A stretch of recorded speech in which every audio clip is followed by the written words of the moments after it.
We're good. The Jim group messed with us.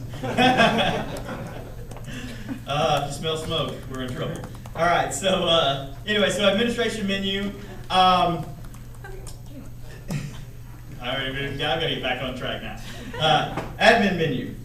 So the admin menu is basically if you've played around with Drupal at all and you've done the default install of Drupal, once you get it put in, this is basically what you're going to get. And there's not a whole lot of way of, okay, well, now where do I go? What do I do? You get used to hitting this, and then you get an, oh, I'm not online. You'll get a nice page that tells you, go back to my slide.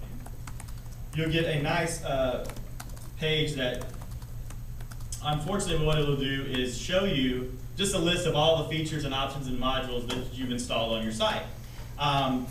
Then you've got to keep going back and remembering that. So the admin menu adds that functionality to where all you have to do is log in, and then you get this nice back-end functionality to browse around, go to either on the front end or the back end of the website, and get specifically to the area of content that you need. Very simple, great for saving time, and again, really anybody who's doing any kind of work on the site, a site admin, the content creators, anyone like that who's going to have that back-end functionality is going to find this useful for them. And yes, unlike Jeff, mine is not recorded where I can just click and talk and just follow it along, so I gave him a hard time about that earlier. So you guys can deal with, unfortunately, my hiccups that I'm sure we'll have. All right, so admin menu, that's definitely one that's pretty standard in any site that we're going to build, and it's a great piece. The second one for beginners to look at is the backup and migrate module. Personally, I think that one's kind of self-explanatory. I'm not going to give you guys a whole lot of demo as far as that one goes, but it has the capabilities for time, so you can have at certain intervals the site will actually back up for you. You can store those in different formats. You can download that externally, or you can store that in a hard drive.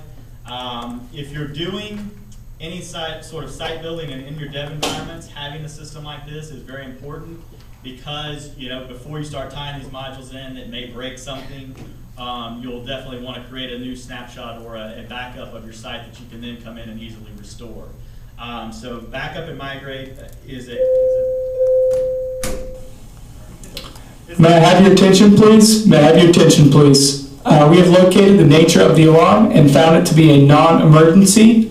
Again, we have found and located the nature of